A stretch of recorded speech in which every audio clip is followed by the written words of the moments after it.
Welcome to the Golden State Media Concepts Sex Podcast, a show that examines all aspects of sexuality, from physical to emotional to spiritual. Join our hosts as they discuss age-old questions, common misconceptions, and the latest topics surrounding sex. They'll tackle topics about sexuality from the complicated to the hilarious and everything in between. GSMC Sex Podcast is your show for all of your questions about sex, even some you might not have thought of yet.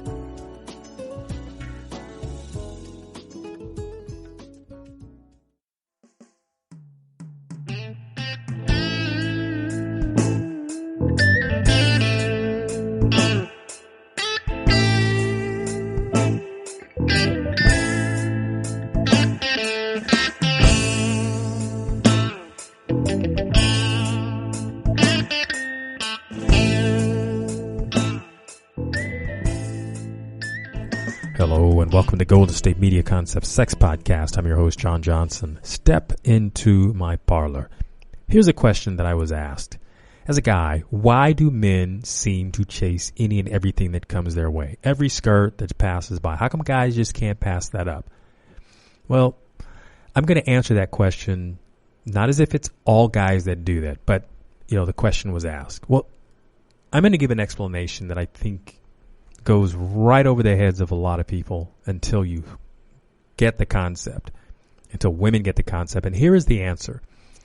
Women have been approached for sex since their teens. It's just something they are used to. So they are used to saying no to 99% of everything because they know just right around the corner there's going to be another guy. Women are constantly being pursued. So saying no is fairly common. See, guys don't get that. Not the average guy. I mean, the jock, yeah, he gets that because he's got the looks. But the average guy does not get that kind of attention. So when an opportunity presents itself, a lot of guys are going to go for it. Right or wrong. Yes, they could be in a relationship, but when an opportunity presents itself as if they've never had that feeling of turning something down. Not something they've ever wanted. I mean, can you imagine you yourself, and I'm talking to the women, can you imagine you yourself turning down something that you've wanted? And yeah, guys want sex. They love it. They like how it feels. They want to experience things. And in that whole dynamic of pleasure seeking, that's a hard thing to fill. That's a big void. And with it, when the opportunity for sex comes along, a lot of guys aren't just going to turn their back on it, even when they know it's wrong. They just figure they'll dip into it and go away, and they'll have that experience. And of course, it might be a little more than they can handle. Now, I'm just saying some guys, not all guys. So, ladies, if you have a guy who is, straight up and he's upstanding, can say no. And I know a lot of guys like that. I know a lot of guys who, they're in a monogamous relationship. They're in a committed relationship. Sure, they know how to say no. Just say no. But I'm talking about the guy that really isn't necessarily single. I'm just going to play it safe. The guy who doesn't really have a girlfriend, who won't say no to anything, it's because he's never been approached. He's never had the opportunity to say no 100 times in a row like a woman has. So that's why it's hard for women to grasp that concept. I mean, if you can ever put yourself in the place of saying no to something you think you want, then you can understand where a man's head is, where a man's brain is. Another question was asked, why are guys so attracted to porn? Well, I'll tell you. It's because porn, in and of itself, it's theater. It is designed to it's designed to draw you in. Guys, it's designed to suck them in. They see something that's been advertised as having been pretty, and this is the latest, greatest thing. So there's a lot of hype around this. So when guys look at it, it's obviously depicting something that they've never been able to do. And it's showcased in a way that makes them want to aspire to have it. I mean, looking at the naked body is it's quite attractive. It's quite interesting. It's quite alluring. And portrayed in the way that it is, guys get hooked. A lot of guys don't know how their mental makeup is to get caught up in the hype. I mean, if you knew how simple it was, I mean, if a person really understood how simple it is to get them snagged on an advertisement and to get them to fork over their money and buy stuff that really is a waste of money. I'm not saying porn is a waste of money. I'm just giving the illustration of what advertisers do. They hype things, make you think it's the latest and greatest, and off to the races. And sex is one of those things that is such an easy sell. I mean, it sells to women too. I mean, how many cologne ads have you seen that have a sexy guy on it? And yeah, women look at that and they will actually shop that particular brand because of the really attractive guy on the front. And with the porn, it's the same way for guys. You know, they put the sexy picture of the girl on the package, and or they get to see her in the video. They see all kinds of things that they would never, ever be able to do themselves, whether because it's athletically impossible for them to achieve certain things. And, you know, with the magic of movie and television and graphics and all that kind of thing, yeah, it sucks you in. I mean, you literally could stand there and watch it happening and know that they are sucking you in, and you still feel powerless to do it. But it's because they pluck that nerve in you, men, and dress it up with sex. That's why guys go after porn, because they're told that's by the porn people. They're told that this is what you want to be like.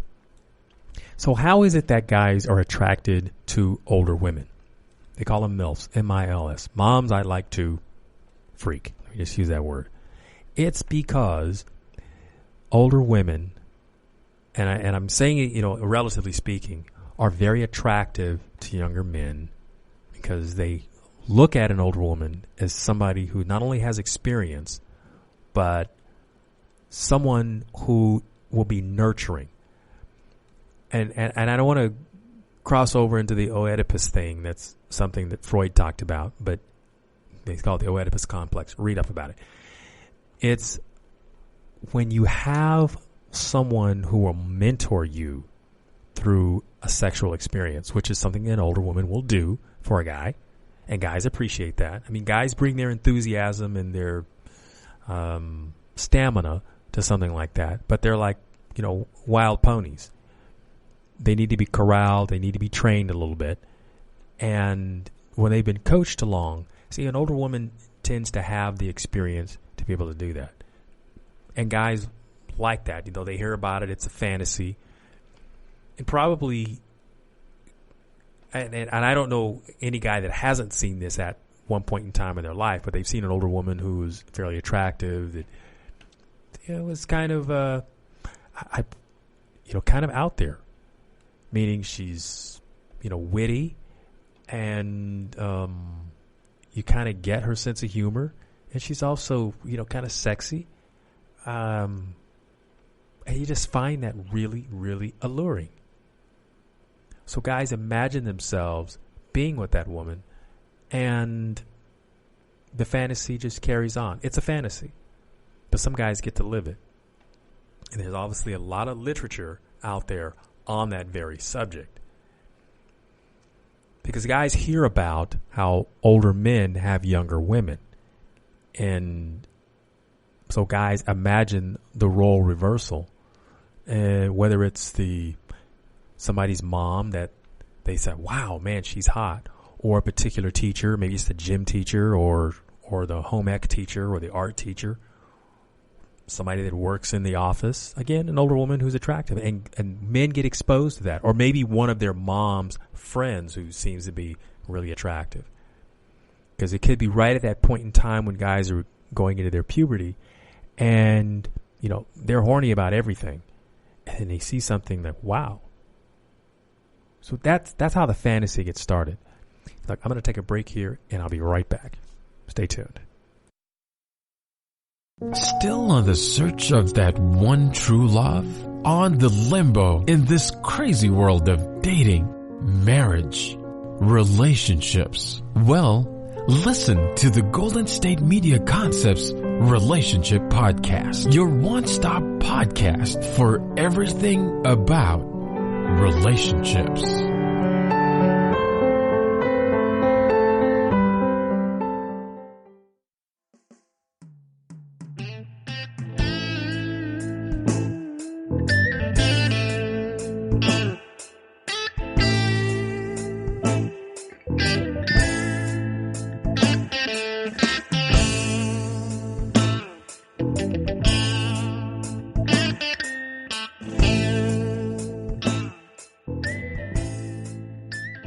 Hello and welcome back to Golden State Media Concepts Sex Podcast. Look, I want to clean up something here.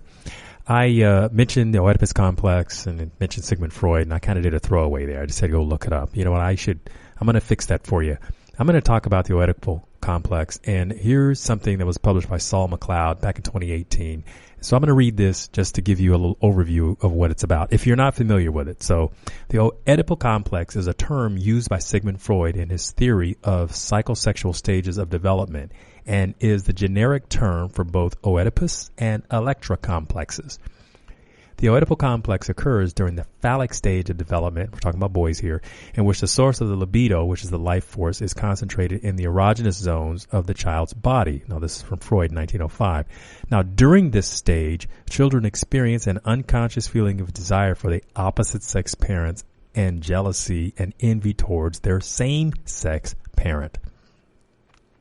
Now, the Oedipus complex is the theory of Sigmund Freud, and it occurs, like I said, during the phallic stages of development. And it involves a boy being aged between 3 and 6 and becoming unconsciously sexually attached to his mother and hostile towards his father because he is a rival. Now, in the young boy, the Oedipus complex, or more correctly, conflict, arises because the boy develops unconscious sexual, that is pleasurable desires for his mother. Envy and jealousy is aimed at the father, the object of the mother's affection and attention. See, the boy wants that, but the dad is getting it, so the boy gets jealous.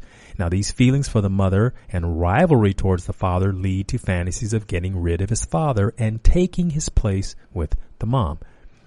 Now, why is that? Now, partly it's because of that stage of development, but think about this. Children are very attached to the mom because it's part of their survival. And as they're reaching that part of their development between the 3 and the 6, where, like I said, it's the phallic stage, now that attachment, it shifts in how it's felt. Now, I'm going to go back to the reading here. Now, the hostile feelings towards the father lead to castration anxiety and irrational fear that the father will castrate the boy as his punishment. Now, to cope with this anxiety, the son identifies with the father. This means the son adopts and he internalizes the attitudes, characteristics, and values that his father holds. That is, example given, that would be the personality, the gender role, the masculine dad type behaviors, and etc. So the father becomes a role model rather than a rival. Now, through this identification with the aggressor, boys acquire their superego and the male sex role. The boy substitutes his desire for his mother with the desire for other women. Got that? That's something I sort of related to in what I was saying. So now, the Electra complex. So for the women that are listening who want to understand this portion of it, the Electra complex is a term used to describe the female version of the Oedipus complex, and it involves girls between the ages of 3 and 6 becoming unconsciously sexually attached to their father and increasingly hostile towards the mother. Now, for girls, the Electra complex begins with the belief that she has already been castrated. She blames her mother for this and experiences penis envy. Now, for girls to develop their superego and female sex role, they need to identify with the mother. But the girl's motivation for giving up her father as a love object in order to move back to her mother is much less obvious than the boys for identifying with their father. As a consequence, girls' identification with their mothers is less complete than boys with their fathers. Now, in turn, this makes the female superego weaker and their identity as separate, and it's less well developed. Now, here's the critical evaluation. Freud believed that the Oedipus complex was the central phenomenon of the sexual period of early childhood, but there's little evidence to support his claim regarding sex differences in morality as a result of the female's weaker superego. That's in parentheses. Now, for example, as measured by the child's ability to resist temptation, girls, it says, if anything, are stronger than boys at resisting temptation. Now, according to Horney, he is a researcher, and Thompson, rather than girls wanting a penis, what they really envy is the male's superior social status. Now, Freud assumed that the Oedipus complex is a universal phenomenon, but Malinowski's study of the Trobriand Islanders showed that where the father is the mother's lover but not the son's disciplinarian, the father-son relationship was very good. And it seems that Freud overemphasized the role of sexual jealousy. But this is only one study, and more societies, Western included, actually need to be examined. And there are other theorists, such as Erikson, believe that Freud exaggerated the influence of instincts, and particularly the sexual instinct, in his account of personality development. Erikson tried to correct this by describing stages of psychosocial development reflecting the influence of social, cultural, and historical factors, but without denying the role of biology. Now, I go on. So, I mean, the writing goes on, but I got started along this line of thinking because I was explaining why men have an attraction to older women. I was explaining that concept. So, as you can see, there is a basis for that, and it's quite fascinating when you're studying psychology when you see all of these links, because it's not just about horny business, but it's really about how the human psyche is wired. And as you can see, as I continue to read, you understand that it also applies to women as well. So it's not just one-sided, but I'm here kind of answering the questions of what do men do and why do they do that? The next question: why is it that when a man meets you in a nightclub, that after he's got you in the relationship, that he doesn't want to take you back to the nightclubs where you guys met and were having fun? Well, let me explain that a little bit. It has a bit to do with the very thing that attracts a man is also the thing that makes him afraid. Then and therefore, if he saw you and was just really, really drawn to you, he also knows that that's going to be the case with other guys. Now, if you're a woman who's gregarious and you attracted him with that gregariousness, I mean that outgoing nature, that fun, that flirty kind of thing, you see, that's the very thing he doesn't want you to share with other women, because other guys, because that's what he's attracted to. And that becomes one of those things that happens to lots of couples. Guys don't necessarily understand that aspect about themselves, that the very thing that they're attracted to, they also are afraid of. It's really an interesting dynamic to pull apart. And if you were to point that out to guys, they would kind of look at you like, you got to be crazy. But when you really start to do the backstory on this, what they're attracted to, why they're attracted to it, and then what are they afraid of? Because if you have one of these women, and I say it lovingly, who's fairly gregarious and outgoing, she's not going to let anybody tell her what to do. And I think the guy knows this. And remember, that's what he's attracted to, because she's not a pushover. Well, by the same token, if he takes her out and she's going to be fun, and that doesn't mean that she's going to do anything with anybody else, because I've known women who are very committed to their guy, but they're just playful and flirty, and that's who they are. And a guy's not going to change it, and a woman's not going to let herself be told what she can and can't do. Well, the only thing he can do is not take her out, because then she's going to do things that are going to make him very insecure. His insecurity is going to surface. So that's one of the reasons why. So if you got one of these guys who you met in a nightclub and you were having a good time, or in some other social situation where you were being fun and flirty and gregarious, no, he's not going to take you back there because he feels like he's going to have to keep an eye on you just to keep the other wolves off, because men know other men. And so some guys can't handle that.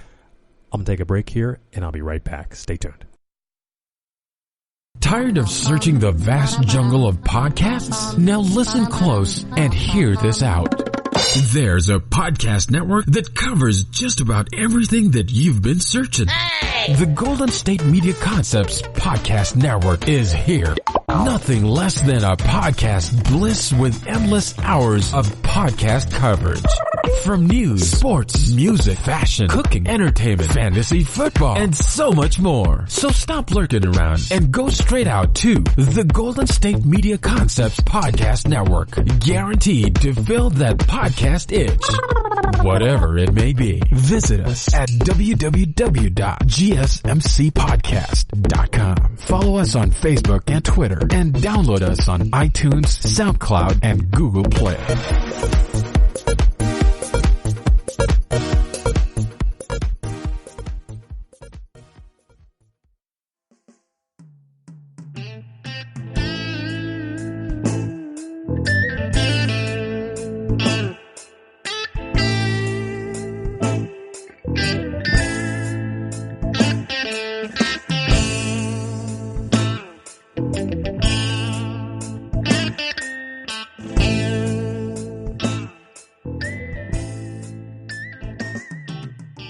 All right, welcome back to Golden State Media Concepts Sex Podcast. Step into my parlor. I'm answering some questions. So the question is, how come my brother does not want me to date any of his friends? I like to go out with his friend. I think he's cute. Well, let me explain to you why. Because your brother knows about that guy. He knows his inner thoughts, because brother and that guy have had conversations about girls and the things that they've done. And that guy your brother does not want to have the image in his head of his buddy or his friend or whatever you want to call him, football, athlete, teammate, roommate, whatever it is, having intimate relations with his sister. Because invariably there's going to come a moment when there's going to be an upset. And sister's going to be upset about something that the boyfriend did. See, the guys already run this scenario out in their head. So what's the brother going to do? If it's bad enough, he's probably going to want to feel like he's got to do a beatdown, because brothers do what? They protect their sisters. That's what they're supposed to do.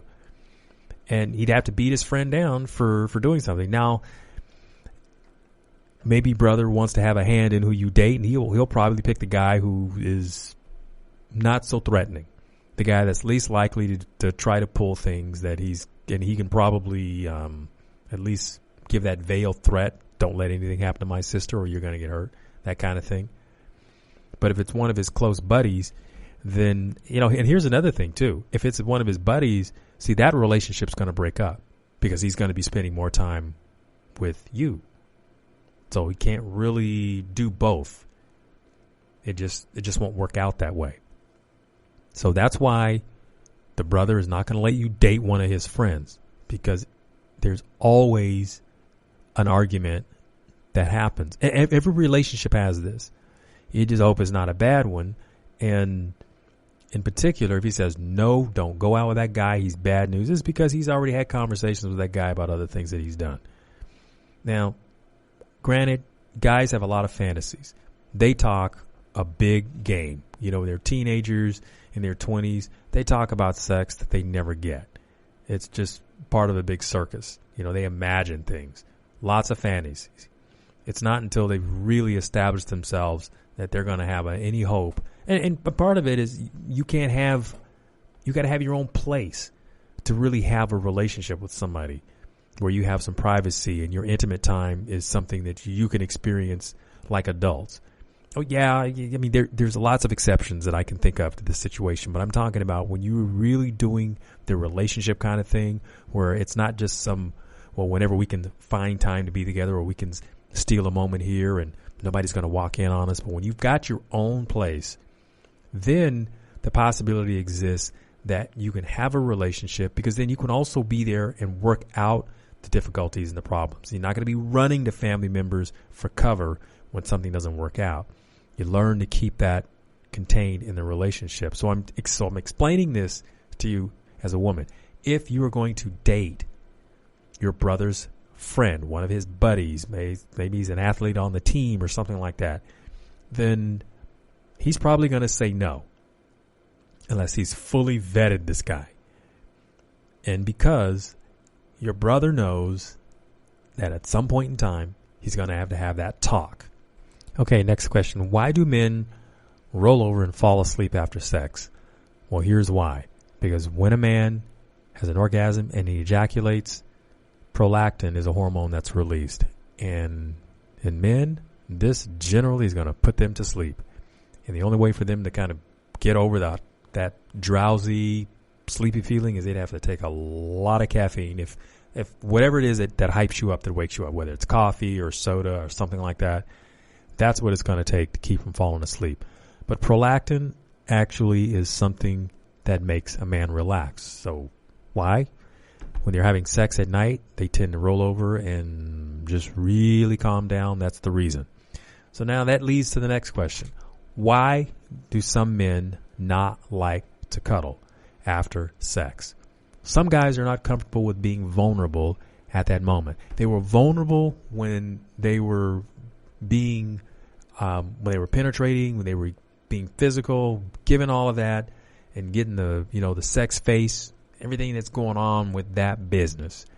But soon as they finish, soon as they come, then they relax and they're going to roll over.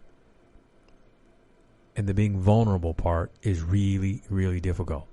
Really hard for a lot of men. Now, not all men have that reaction about not wanting to cuddle. A lot of guys are really easy about that. So it's not all men. But to explain why some guys don't like to cuddle is because it's really hard for them to be vulnerable at that point. And for the experience, some women seem incredibly needy. But to the guys that are listening, when a woman has been physically intimate with you, then yes, she's vulnerable as well. And what that cuddling does is that it reinforces the closeness and the connection that she has to you. And that allows her to feel like the relationship really means something. Now, some guys have real difficulty with that, and they're very selfish, and they're not willing, if they're even capable of giving at that moment. So ladies, if you're with a guy like that, this is not a fixer-upper. If you're going to make it conditional, then you need to understand it from the very beginning to establish that. Know yourself and then be talking about this before you start getting intimate so that it doesn't feel like you're changing the rules in the middle of this. Because this is one of the things about a relationship, sex or otherwise. When people feel like you're changing the rules, then it gets them upset. And that causes the kinds of conversations that probably should have been had before all of this stuff started. But that oftentimes has to do with your experience in being in relationships. When you know yourself, you can have conversations about things, about your expectations. Because relationships in the past have taught you, okay, this is something I need to bring up. Or this is something we want to talk about.